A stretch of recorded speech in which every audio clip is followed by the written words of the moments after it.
What's going on, people? What's going on? What's going on? Welcome back to United View. Welcome to another episode 27.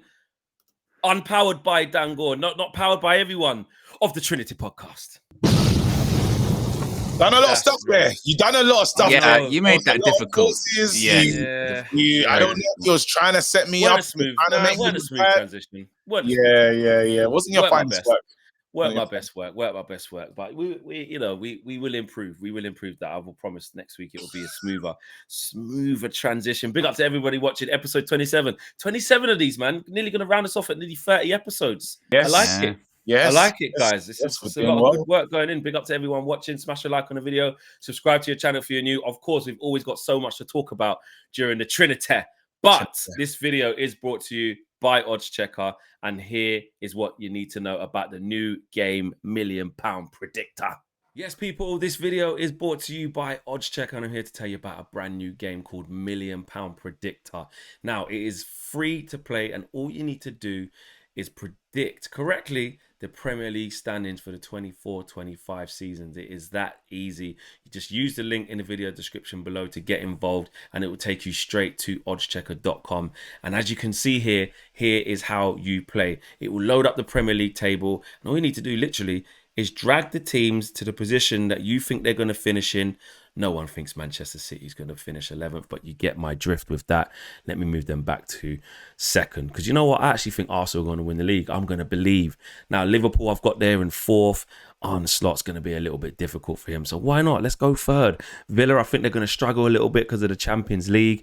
And look at Tottenham, not even in the top six. That's right, where they belong. Chelsea, still buying players. I don't even think they know what players they're going to have by the time the transfer window shuts. So we're going to keep them in ninth. And scrolling down to the bottom, you've got to predict your bottom three as well. I've gone with Leicester, Ipswich and Southampton. But you might think, you know what? Tell you what, Kieran McKenna, he may beat the drop. I think Everton might go down. In Kieran McKenna we trust. But for now, I'm going to keep it as I had it. And I think that Leicester will probably finish at the best out of the bottom three, but I still think they'll end up going down. So please remember, it's free to play. Use the link in the video description below. You need to be 18 plus to be able to play, and it is available to UK residents only. £1 million, free to enter. Get playing right now. There you go, guys. Listen, the instructions are very, very easy. Link is in the video description below. Get involved in the £1 million predictor. I didn't even bother to ring KG and ask him what his ones, because he's going to do something mad. He'll have like Arsenal in 8th. He'll put Man United charge second. I'll be responsible and put them like just below us. Well, look, Flex said he thought Arsenal was going to win the league. That's what he put. That's what he said. He said Arsenal going to win the league. As soon as I saw that, I went, that's not going to sit well. KG, he's not going to have that. I didn't even. I see it. I didn't even think about that. I thought Flex, he can't help it in it. This just, I don't know. He can't help it. I can't help that. I don't want our rivals to win the league. All right, sorry. I didn't listen. End of the day, I'm just holding back because you know what I truly hope and feel. I want to compete, bro. But I've got to start somewhere. Wait, do you know what? Let's kick off the Trinity. Let's do this now, right? Yeah. KG, I have noticed this thing, man. You've just alluded to it. You've just brought my attention to it. But I've been meaning to sort of get into you a little bit, just to see where you're at, because I do feel like you're withholding a bit. I am. What's within, I can't do anything yet. I can't do anything yet. I know. So just tell us how you feel then. What is it you actually genuinely feel? I feel that this is a different team. Like, I feel like this team's different. I feel like the mindset of the team's different. I feel the way we want to play is different. But then we haven't played enough games to back up those feelings, right? It's just internal feelings. Just a feeling. But what is, if I was to say to you, what are the things that made you feel like, what is it? The players that we brought in. It's the players that we brought in. It's the fact of the characters that we brought into the team as well. I just think there's a, you know, when you say it's a fresh feeling, like, not like the fresh lick of paint at Man United, but it's just it's the characters that we got. There's definitely, I wish I said it now. This was the season to say that crazy stuff that I said before. There's bullshit before. But now, the first day against Leeds, wasn't it? But now, like, when it's feeling different, you talk about having Leacher, having De Ligt, having Mazraoui. That Mazraoui thing is crazy because even I was staunch. Like, I don't know, man. Are we overdoing it though? It's just played like 80 minutes, like well, 180 minutes against Fulham at home. Yeah, but again, that's the thing. Like I was watching your show the other day, and it was like, why are Man United fans getting excited? But we're giving you so many reasons why we're excited. There's a lot different with the side. Like even down to how we want to play, and we can play this way. We're playing higher on the pitch. Yes, it is Maguire that's doing it, but even him is higher on the pitch. Maguire's diving, guys. That's got to be the most different thing you've ever seen. Maguire in the box, yeah. I don't know if that's a good thing. No, but what is he doing there? Why is it put a reference to Maguire's diving? I think it's funny. I think that's funny because that means you're really trying to be on the. Maguire shouldn't even be there. It's in him being there, diving, yeah, in the box. Like, wait, what the hell, Maguire? Like, what the hell are you doing there? But you're saying that because he's there, that means like that's a good thing. It's just funny. Like, no, that's just like a playful thing. Right, okay. That's just a playful thing. But I'm just saying, honestly, because we have options. We have options up front. We have he can go to the bench and change it up. We still got Rasmus Højlund to come back. I just think character-wise and the attention, and if let's say our manager, it's not going well with the players. He's continuing to play, I don't know, Rashford. Rashford's on his 7th or 8th game and he hasn't delivered. I believe that's a conversation with the team. I don't think he's going to be able to just say, I don't even think they're going to be on that anyway, because I believe Ten Hag's smart enough to know, well, I've got to change this before. He can't be on that now. Yeah, he can't. I know. I think he's not gonna put himself at risk again, only for protect players when he realized I tried to protect all these players and nothing could save me when I was on the chopping block. When I was out of the internal discussion, the players just continued, you know? So I don't think he's going to have that affinity to making sure one player gets a start. He's going to make change. That's what just makes us better. Because we have competition, I feel the standards have raised. He said it in his last in the last press conference that we it's a requirement. Not only like, and I'm liking, he's starting to sound like Ten Hag again. But yeah, that's the right reason I'm really positive. Again, that could get popped by a horrible I was going to say, it is uncomfortable sort of saying that sort of 24 hours before going away to Brighton. But you know what? Yeah. It's I think I agree with you in the sense of well, I suppose it's almost a good thing that when you've got, you know, the media and ops trying to make you be negative, because then you actually know, actually, we're probably onto something quite good here because they're trying to do that. But you know what was funny, Flex? And you'll experience this tomorrow, of course. But obviously, me and KG watched the game together last week on the match view, and we were in completely different timelines, essentially, in that, like, the game started, and first 20 minutes, I was like, I tell you what, KG, like, Fulham are kind of playing us off the park a little bit here. Like, I'm a bit worried about this. And KG was like, you know, Owen, calm down. 20 minutes. Like, we talked. Let's. And then we got into the beginning of the second half, and we kind of slowed down a little bit again. And KG was going, "This isn't good. This isn't good." And I was going, "No, KG, it'll be fine. We'll create chances." I don't know. I don't know. Because the longer it was going, it does get like that. Me and Bradley were doing the same thing. Bradley, you see, Bradley was cussing. Bradley was going. You know what Bradley's like? He was going, Flex, nothing's changed. He said, he goes, they're playing us off the park 20, 25 minutes. And I was like, you said, I was like, But then the second half, I did the same thing, Owen. I was like, it's a bit like a basketball game. This was still not 1-0 up. We keep missing. Like, this has got the feel that they're going to do the jing-bang counter and just, please, not the open day, please. But I got into that mode. We were going to get it. I as the game was going on, I did feel like I was feeling like I kept saying to the cage, I was like, we'll get a chance. We'll get some chances. We'll get some chances, because as much as I know, like Fulham had a couple of counter attacks and stuff like that, I felt that was only because United were committing. You know what I mean? They were only putting and making mistakes and trying to do something. And it's a bit like with it tomorrow, isn't it? It's like, obviously, yeah, there is a little bit of nervousness because it's Brighton away and we're not very good Brighton away.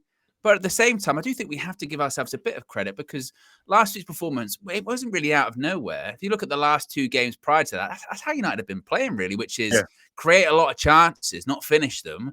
And the game goes whatever way it goes because we didn't really take our chances. So I'm still... And that's how I sailed into it. Because of what you said. Yeah, exactly. That's why I sailed into it. Because you was like, this is how we played against Man City. We started so slow against City. Yeah, we did. Started slow, and then we found ourselves into the game, and I think was the better side against the Man City team. And even in this last game, we we've been the better side against Fulham.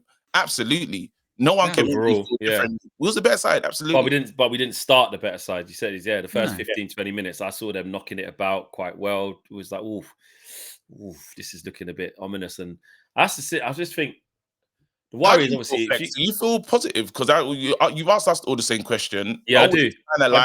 He's kind of excited about the game. Like he's. Yeah, I do feel like there's an air of positivity.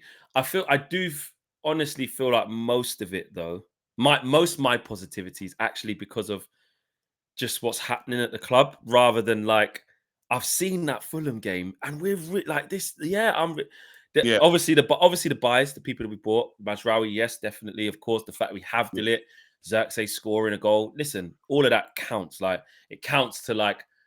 Garnacho coming on, like just see Garnacho. Remember, we got him, bro. Like, so, like you know what I mean. Like all of these things matter. Casemiro playing better.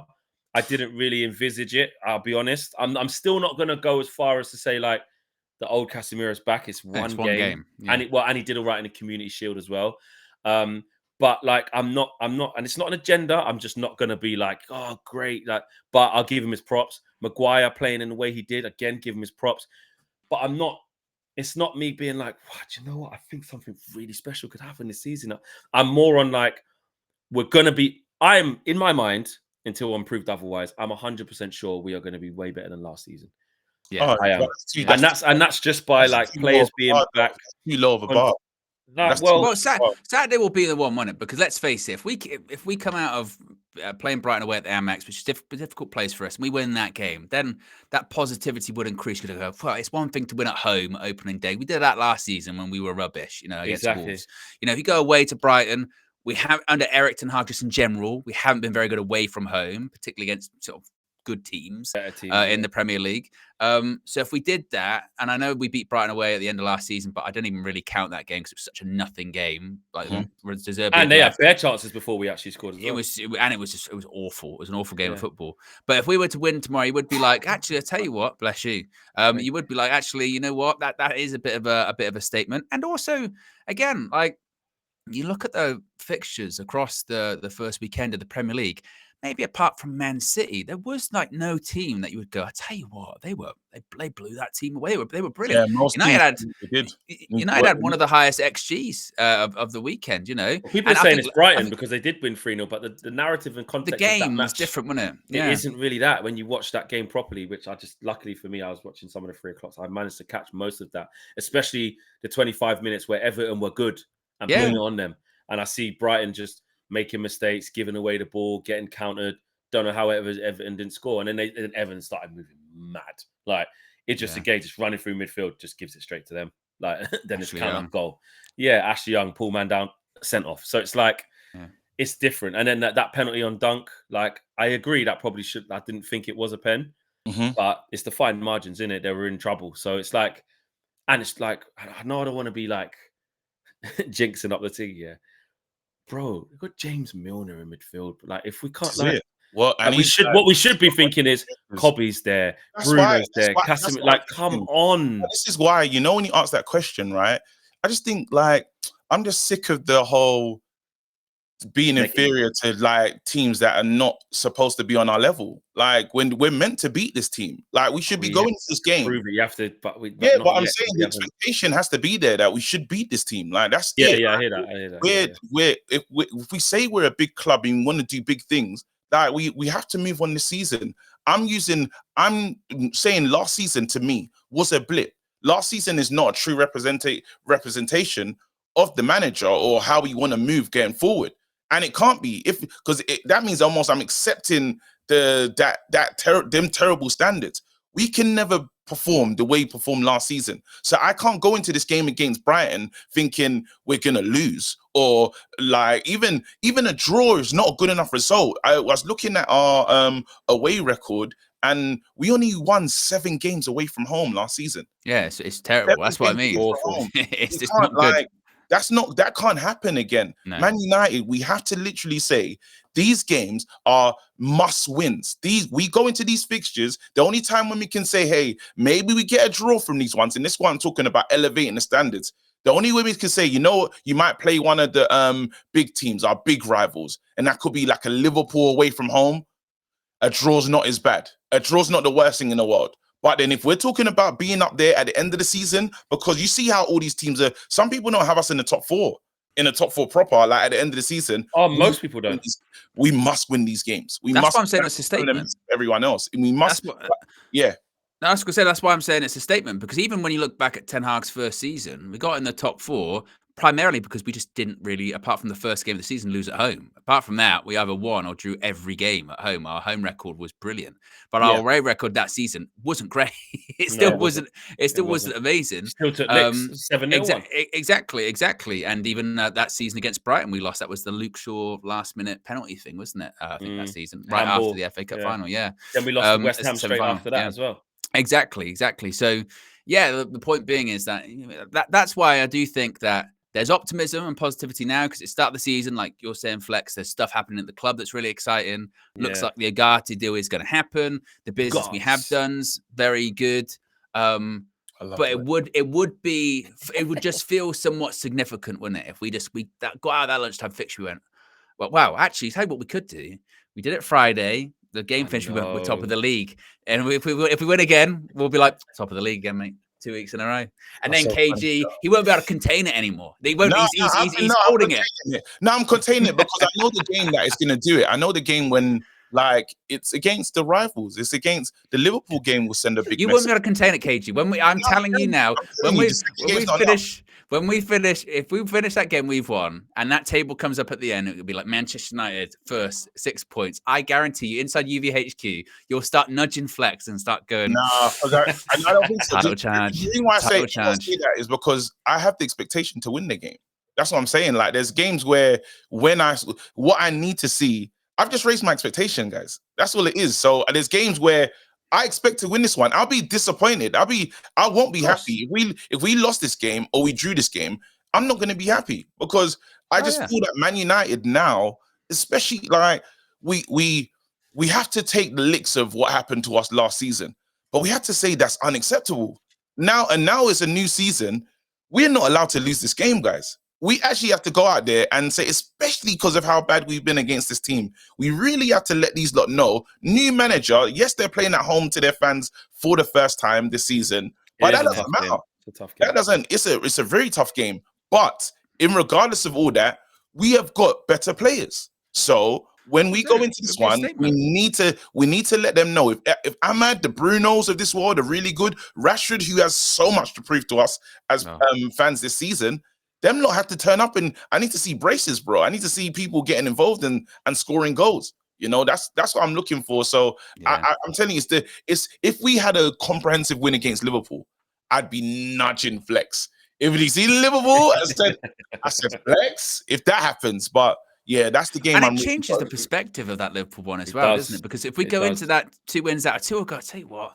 Yeah, fuck last season. Yeah, we're doing good. We're playing well. Things have changed a little bit depending on how Liverpool do. They're Super Sunday. I think they're at home. Yeah, they're big. But you know what I mean. You'd be like, but if we don't get the result that we're looking for, we'll be like, it changes. It does. And now we're in that bit of the season, obviously, because it's so early, where, like, if you can just get some real morale boosting wins, and people could look at this and say, look at these idiots, like, this is the problem with Man. They actually think they're going to go on a run or something like that. But you don't know until it starts happening.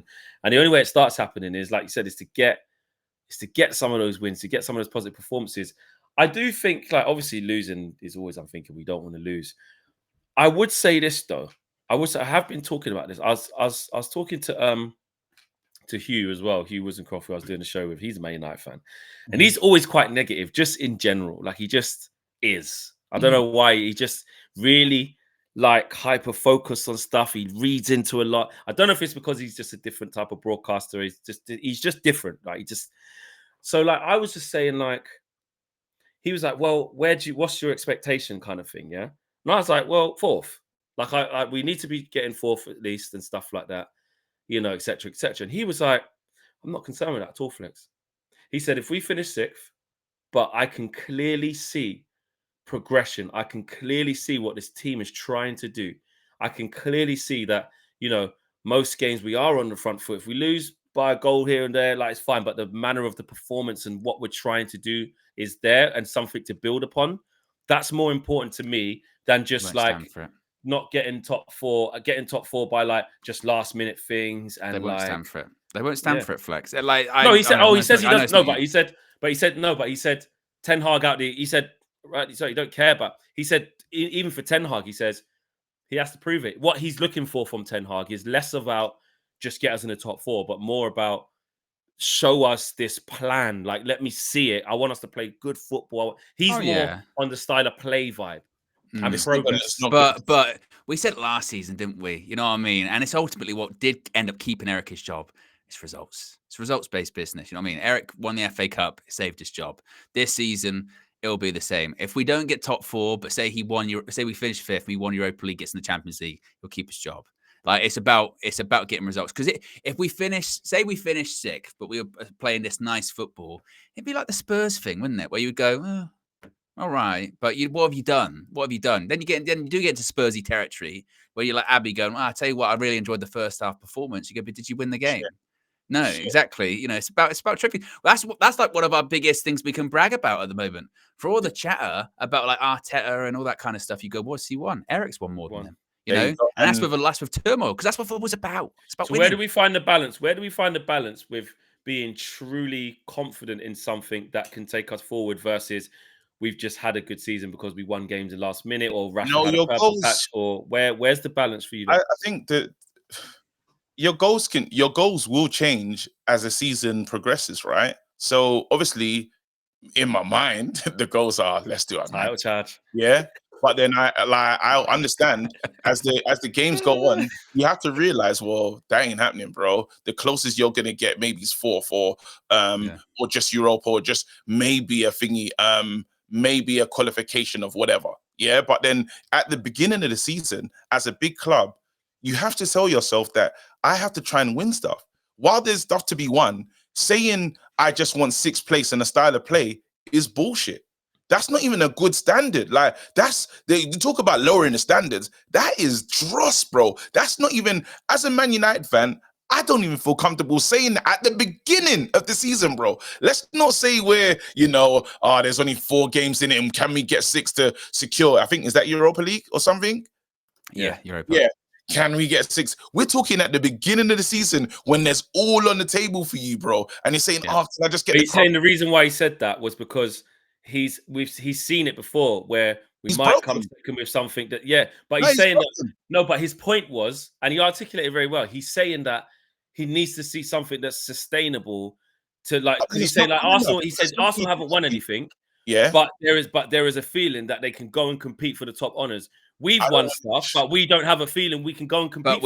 But we have sustained winning trophies, haven't we? Because we've won trophies every year that he's been here. You know so with the winning trophies, then it's important. When does it? Of course it is, absolutely. But if you're not in the hunt for the 2 biggest, if we're saying we're Man United and we need to be winning, like win the league, mate, Champions League. Obviously, we're not in the Champions League. Yeah. What if we just keep collecting like Europa League or Carabao Cup or FA Cup? That's our progression. That's good. If we win the Europa League this season, that is very good, bro. Well, and miles off being able to win the league still. No, but if we finish, there's no progression. Basically, your bread and butter. What I'm saying is your bread and butter progression. I think if we're not careful, what could happen is, and I'm positive by the way, but I do look at it and say, if we're not careful, that means you're saying what? We just want to become a cup team? Because what you do in 38 games to actually compete for the ultimate honor needs to matter. You can't just keep picking up cups. Scenario, isn't it? That's one specific scenario. That's a scenario whereby you finish like 6th or 7th and win Europa League and you're content with that. I think the ultimate scenario, the one I think maybe the one that they finished 5th. Say we finished 5th. 30 points off the title, but we win the Europa League, so we get Champions League. But we finished 5th. He'd keep his job. Yeah, but I'm saying, what do we think about that? But it would depend, though, wouldn't it? It would depend on the context of that, because you would say, like, it would depend on the context. Because if you put it this way, you finish 5th, you win Europa League, but you missed out on top 4 by 2 points, you'd be like, man, base near enough, finish 4th. It'd be a bit like that. And if that team that did finish first, if they blitz City and they win the league by like 12 points, you go, wow. no one's really that close to him. Context is very important with that ultimately as well, isn't it? I think we have to remember the journey that Ten Hag is on and the process, the project, all the things you knew, buzzwords that we want to use to describe it, right? We were a team that hadn't won for what, 4 or 5 years before this manager came in, like silverware, anything. Yeah. This is good for the players. The players to say, well, they want, they have this energy to win stuff. They went into that winning game, breeds winning. Winning breeds winning, but they went into that game against Man City with the expectation of we should try and win this cup. Like we could win this cup. You know what I mean? There was a feeling of, I know many of times when we played City in the past, we almost go into that one already defeated before the kickoff. And it's a derby. I'm saying there's a new little thing that's probably growing in the players of lifting trophies. So yes, you can say you're a cup side, but then we look at the other teams. You say you don't want to be a cup side, but then most teams in the Premier League have become a cup side because of Man City's dominance. Man City have won what? Most of the Premier not winning the Premier League is one thing, but I'm talking about being in the conversation. I have no interest in second. But I see. Here's the thing. I will admit this. Yeah, but you're painting one specific scenario. You're painting a specific scenario where it's like we finish mid-table and we win the. No, I'm not saying that. I'm not saying that. No. I'm not saying that. What I'm saying is we're not truly positive properly until before the season starts. Yeah.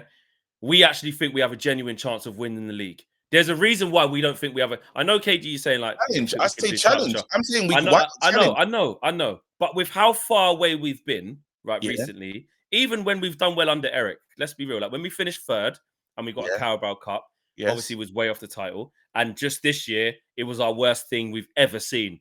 But we got an FA Cup. Yeah, we had a good cup run. So in the last couple of years, we've been miles off being able to compete in the Champions League, just finished bottom of the group. Yeah.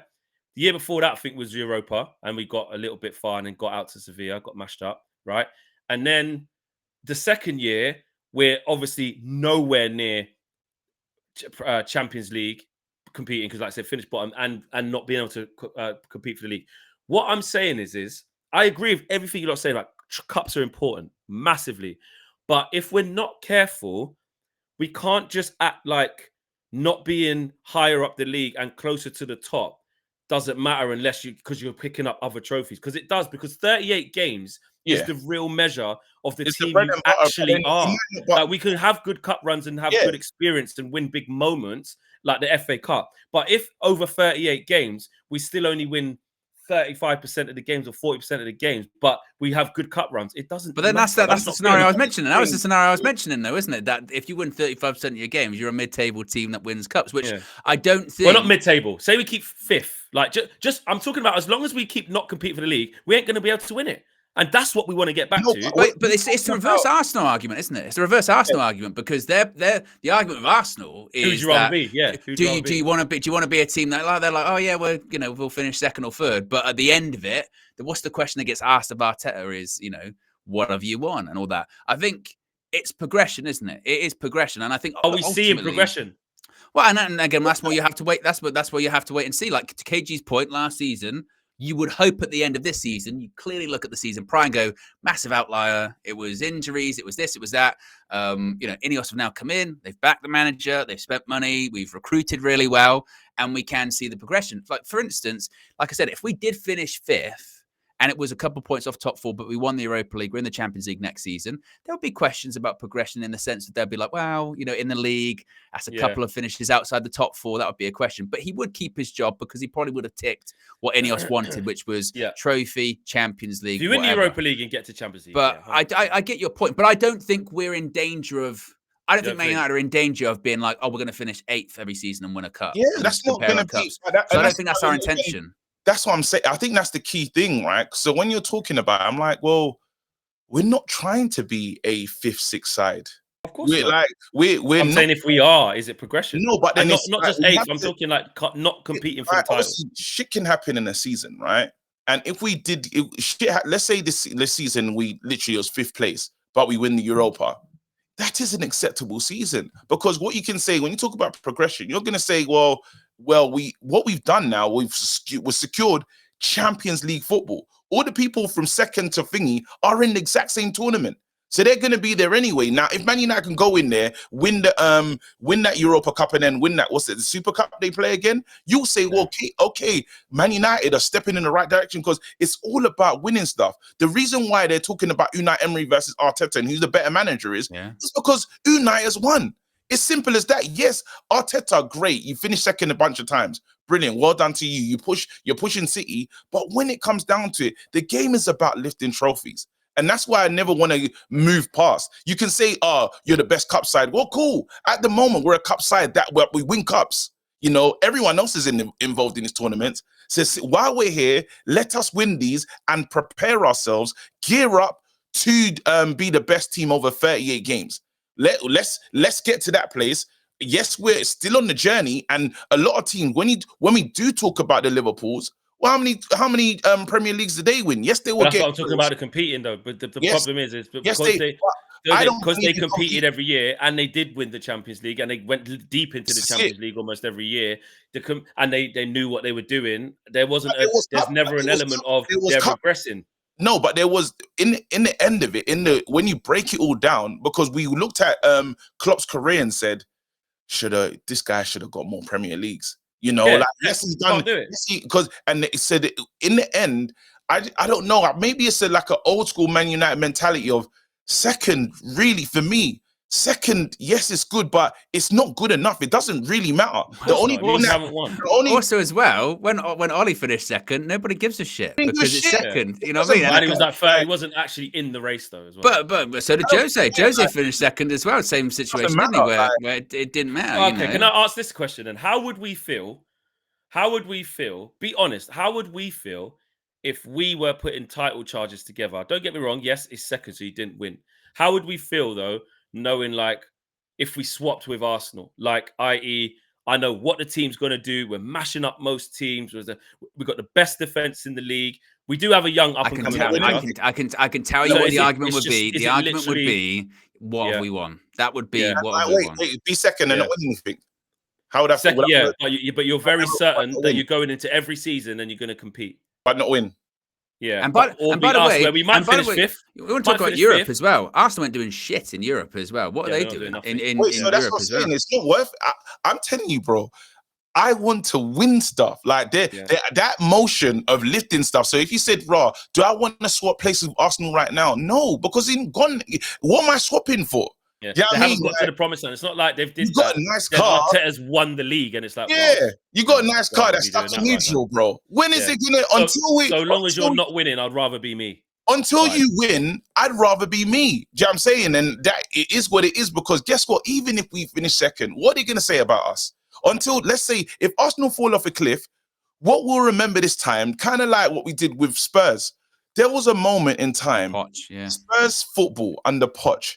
Champagne, bro. It was beautiful football. Probably one of the nicest. It was one of the nicest. It was horrible playing them, and they were a threat. And they took themselves to a Champions League final. Guess what? In all that time, we have the same jokes or expressions. Well, what have you won? And they competed for the Prem during that period, didn't they? In a 2-horse race, they came third. You know what I mean? Yeah. Just imagine. So when after all of that, when the history glosses over and time passes, we're going to say, with all that good moment that you had, what happened? My guy now, Poch, is the manager of bloody the American national side. Yeah. That's not how I thought that shit was going to end. For the trajectory or where the club was looking like it was going. So it's okay. In this moment, Arsenal are doing well. They look good. But until they win something, the questions still, the same questions remain. And I won't change places with someone that is almost going to win. I want to win. Yeah. Can I also just say, whilst we're recording this, we do have some breaking news. Breaking news. Please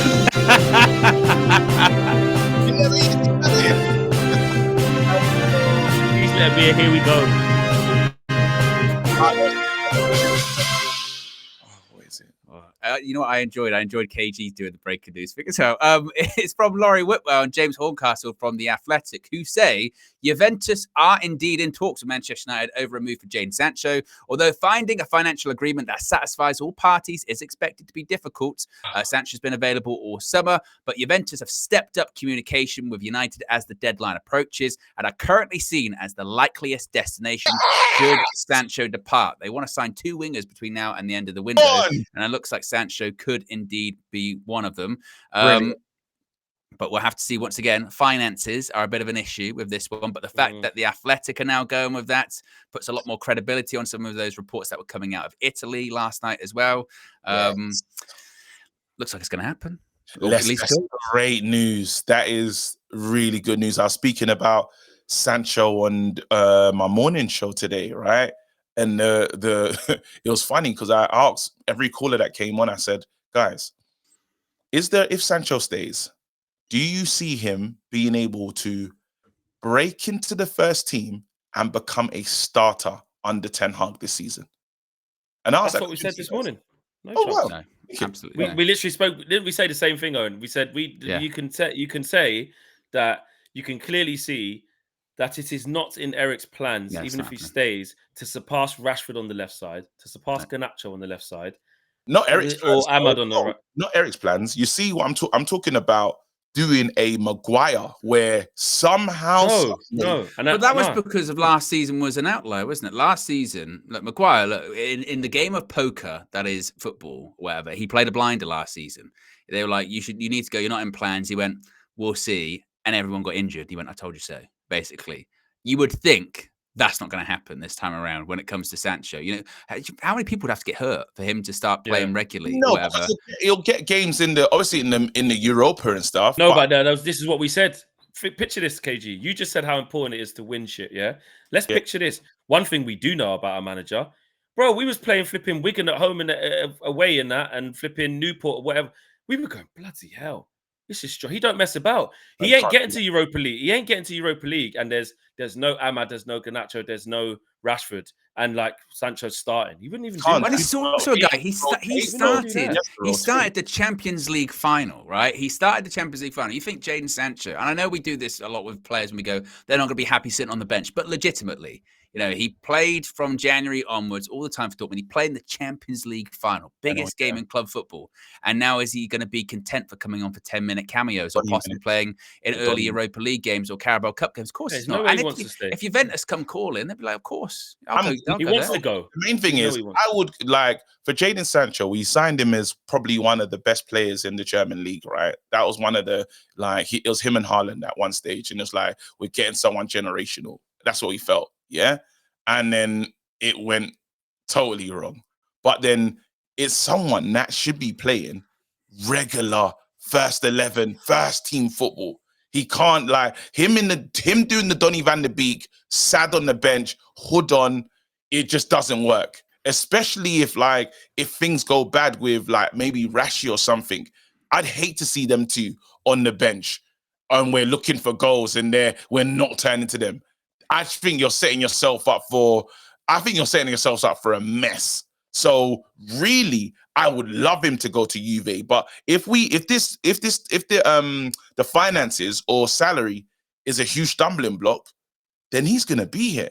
And you have to integrate him into the setup. That could still happen. I'm still on that. I still think the money side of it. I think they might look at it and go, if it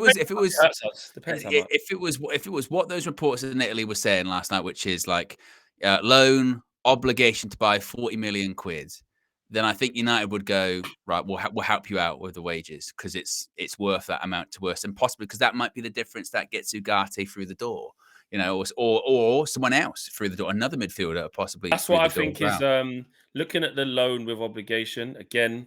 We were saying this morning, KG, it'd be good to maybe get a finance expert to see, there's loads of stipulations in it because a loan to obligation could be the vibe where you are allowed to put that in your accounts because you know that money's coming.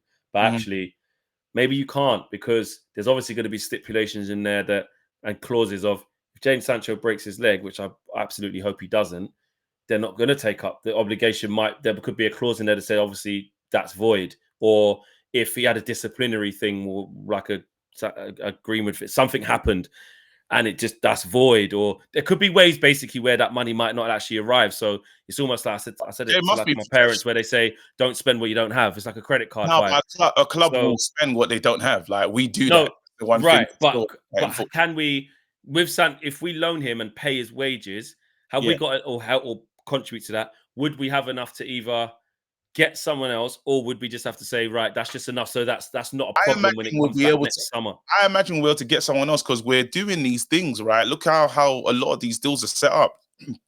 Even the Xerxes one, where we said we didn't do the pay the release clause, we paid more just so we can schedule our payments in a different way. That's us. And we said that because it was a cash flow thing that they're talking about. So there's got to be a way of how that must count as some level of credit to say Man United have this in this, as it stands in this moment for this PSR, whatever, we're okay now because we've done this. Well, they do say in this article, they say that Juventus are expected to come in with this loan offer for Sancho with a contribution to his salary, but they may wait until the last few days of the window to reach an agreement. So basically, I think when it comes to all of this, like everything's on the table when it comes to him and his possible loan deal. It might be a situation where Juventus go, look, we can't actually, if we can't nail down an obligation or anything like that, maybe we will just sort of pick him up and pay the majority, not all, but the majority of his wages, and we'll just do it like that. And then maybe Man United go, actually, okay, and then we can revisit it maybe at the end of the season or something like that. Well, there should be a loan fee though, right? The last time we done when we paid for Amrabat to come to us, anytime we pay for a player to come in on loan,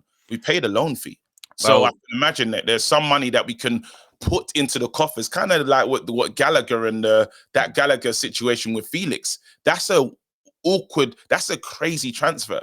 That we're still trying to understand. But they were permanent. Though. They were permanent. But this is what they're saying here with Laurie Whitwell. They're saying that again, United are much in favour of a permanent sale to benefit PSR. Juventus are looking at just a loan because they want to spread their spending as much as possible. Serie A clubs don't have the money that Premier League clubs do, but the sort of meet in the middle part might be this loan with an obligation.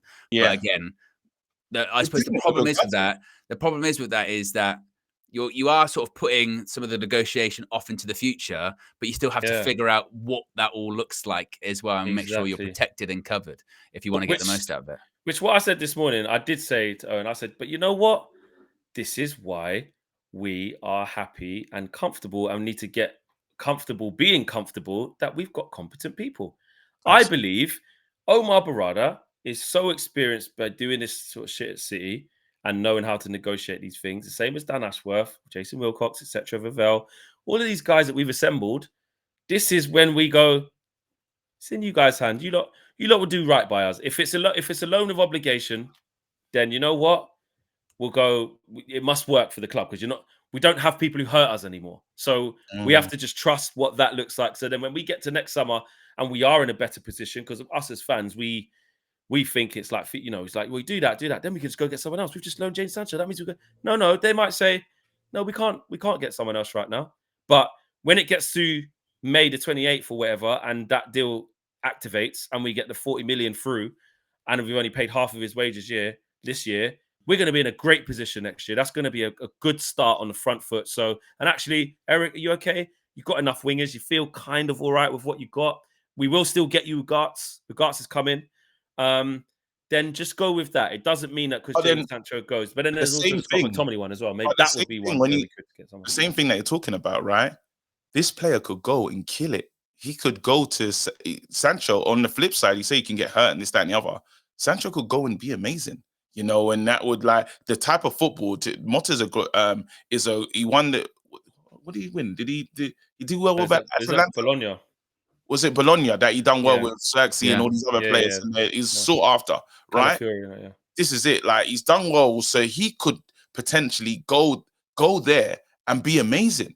And Jadon, a part of that system, could really do well with. But the obligation would take that away, though. If he plays good, they're still just going to pay 40 million. It's not going to rise when we get more. But I'm just saying that it could go in our benefit because obligation. What we started to realize is, yes, you have an obligation, but it doesn't mean it's going to happen. It doesn't mean it's set in stone. There's wiggle room. It could be appearance. It could be like, we realize he's not good. So really, the obligation kicks in after 20 appearances. Well, it's like the We're only Ugarte paying one, 17. yeah. We said to Amrabat, we're not paying there was an obligation. We had an obligation. That was We option. said, That was "Send him option back." with Amrabat, wasn't But it? That we was said, option. Yeah, we had the option. option was to pay what they suggested. We said, no, we want to pay something else. We love the player.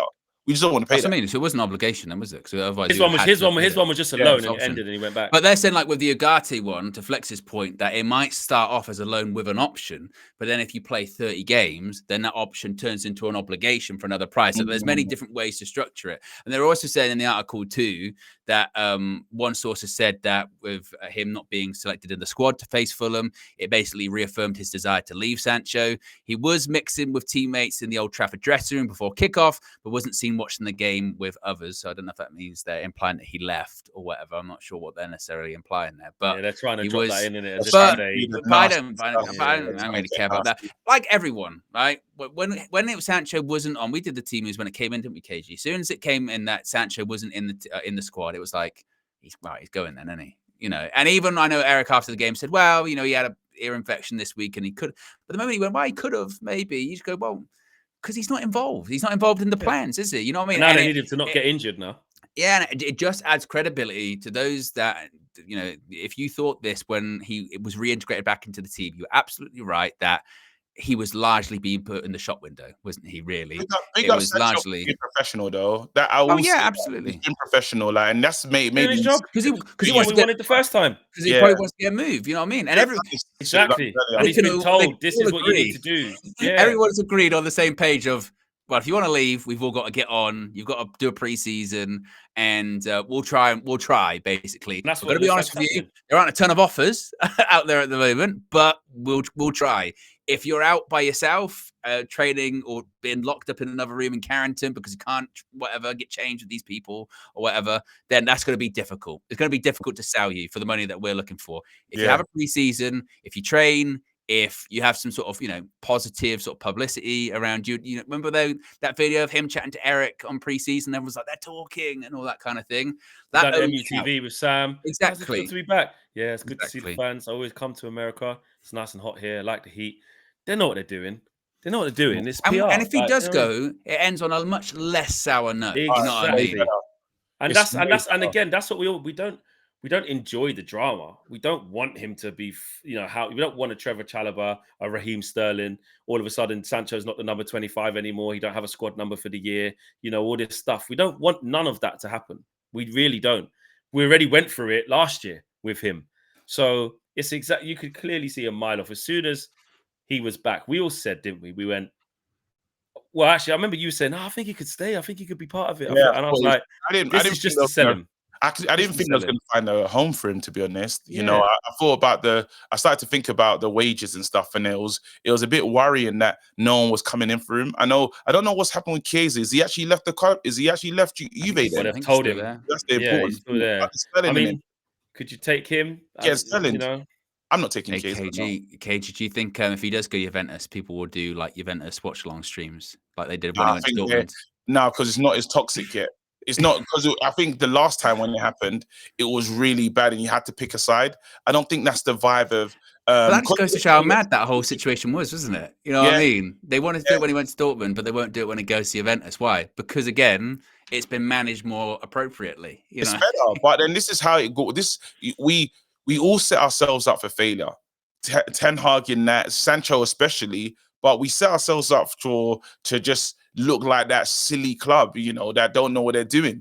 And now, finally, again, cooler heads have prevailed. You got the right people in that you got just the Man United doing the right things. One of the things I wanted to talk about before we definitely get out here is we've let go of some youth in this window.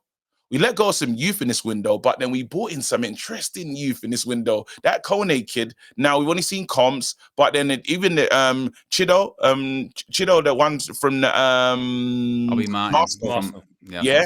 Him. Like, these are sought after talents. These are players that really, they're eyebrow raisers of, well, next season, Fisher's gone as well. Maxi's left the club as well. That's what I'm saying. So Man United are obviously identifying certain players and saying, you come, you go. This, like, there seems to be a plan in terms of, okay, we're gonna bring in him. We're gonna pack up the academy with players that could really. There's a stronger pathway to the first team.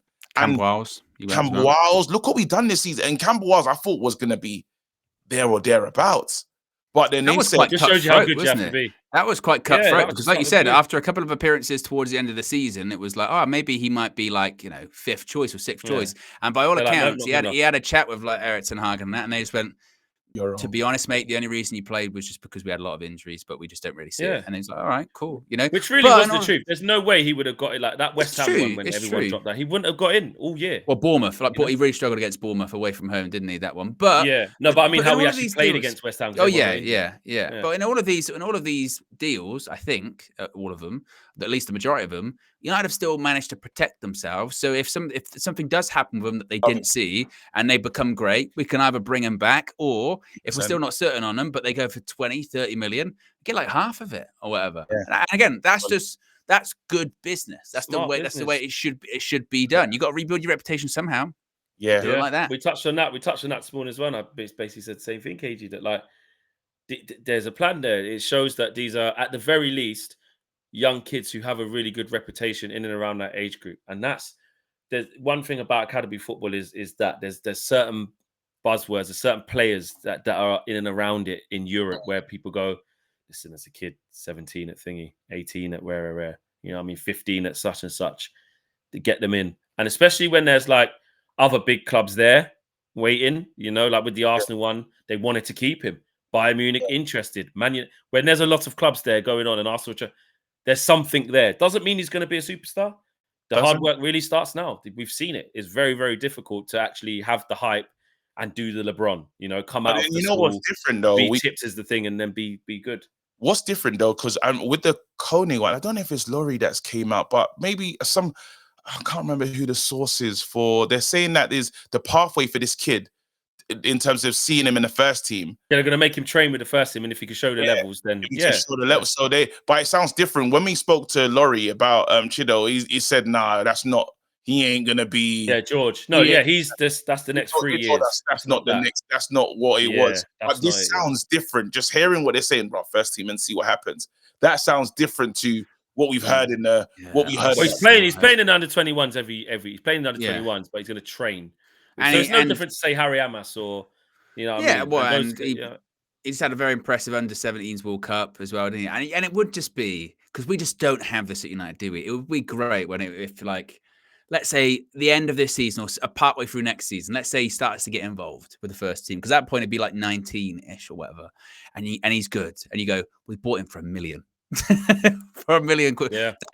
That is so Brighton, you know what I mean? That is so like, that is Ganacho. What did we get him for? Like a few $100,000. Yeah, but I mean, even that was a couple of years in the academy. And he was younger at the time. I mean, I'm talking like it's almost like signing like Caicedo, isn't it? You know what I mean? When they sign him for like 2.5 million, you go, who is that? And they're at the club for like a year and a half. You never hear of them or see of them, and then suddenly a couple of seasons time they're playing and the Premier go, that guy's probably worth like 70 million. How much did you get him for? And they go, got him for like $1 million like 2 or 3 years ago. We took our time with him. We just don't do that. We don't, and it's difficult to do that at United as well because you're not afforded that much time. But for United to be planning like that and pulling those kind of deals off, I so hope that one does work out, because that would be a massive. And apparently, that is a big Vavel project. That is a Vavel signing. That's someone that he heavily sort of said, we need to go get him. It was his, like, he put together sort of the pathway. This is going to be a pathway to first team football, whatever. And again, if that one did work out, Vivs would be like, he's here on a he's not a pro rata, but he's here on a mad contract because he's not even official yet. That's what I mean. He'd be like, I'm not interim anymore. I'm not. No. Yeah. Oh wait, hold on. There was something else. Damn it, that's really gonna annoy me.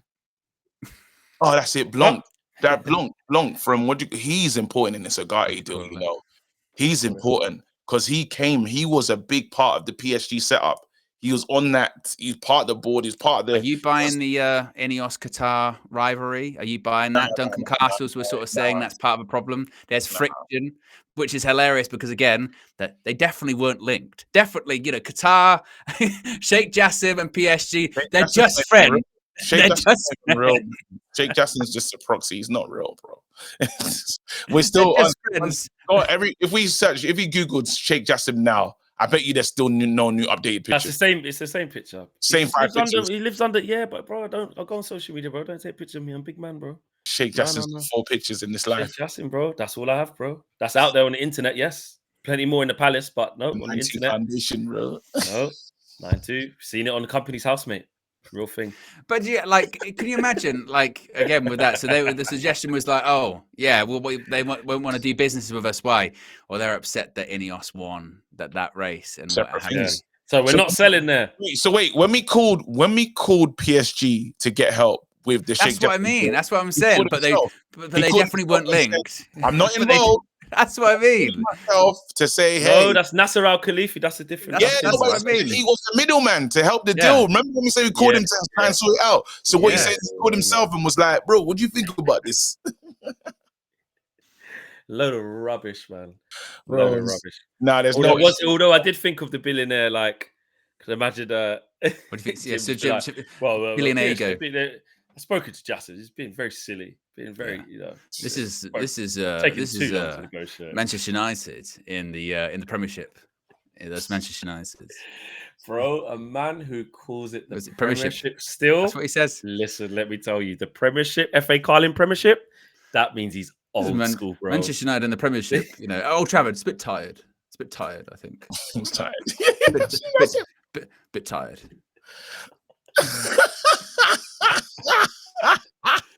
Guys, episode 27 of the Trinity.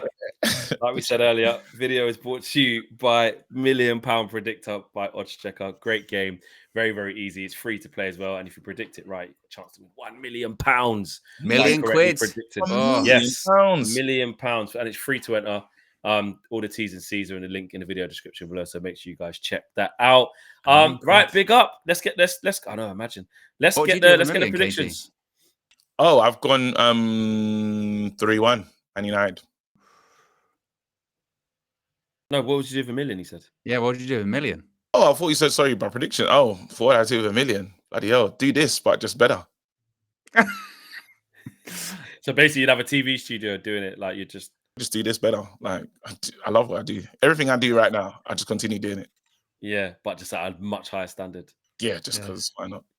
Yeah. And like write a sick show and say like it's commissioned. I've got the P's. I've made it. Here it is. Do literally everything I'm doing now. I'll probably put some more shows in the theater and stuff. I'll probably write some more. Yeah, but why not? Yeah. Owen? What'd you do? $1 million. Buy some property. Invest. Nice. Yeah, buy some property with it. That's probably what I do. Smart. That's nice. That's good. Yeah. What would you do? What would you do? Trainers, just like whatever rare. I get the rarest one so that they can. It's like property because they flip because obviously they go up in price. They do. So I'd get like the Air Mags. Do you hear what happened here though? This with the standards. I said I want to do this, but raise it like studio. Yeah. I said, I'm more committed because I'll do this with the same computer. I wouldn't even do that. He said I'm gonna buy properties. Yeah. You've said I'm gonna get some trainers, bro. But you're not listening to what I've said though. I'm saying he's gonna flip trainers. Is basically what he's saying. Marty McFly's. I'd get the Back to the Future mags. There's only about 5 of them in the whole world. How much? And just hold it, let it go. I'd buy like Michael Jordan's Jordan 1s from like 88. I would like flip. It's like property, bro. It's fine. It's a real thing. That's my niche. You flip trainers. You flip trainers. Trainers is $1 million. Is insane, bro. You know what you could do. You know what? With $1 million startup. How did you make your fortune? Flip trainers, mate. Sorry. No, but it's funny. What's funny? Some people do that. Arc StockX. I'm sure. I'm sure. I'm just not sure. They did. Yeah, I'm just not sure. That's what I like. Yeah, that's your thing in it. It's your thing in it. I do it to a high level. Yeah, there you go. And I still do this with the same microphone because I'm real. The same fan because I'm real. Flecknology is a new one, not Flecknology. There was that other one that you dropped recently, man. It's brilliant, but it is what it is. Can't remember. Oh, okay. Owen dropped it recently on the early morning show. Man. What technical difficulties? Difficulties. That is fire. Yeah. Till I get the new machine, guys. Wait till I get the new machine. Big machine. A new machine. Anyway, guys, take care. See you later. We're out of here. Smash a like on the video. Subscribe to the channel if you're new. And everyone else's channel. We're out of here. Peace.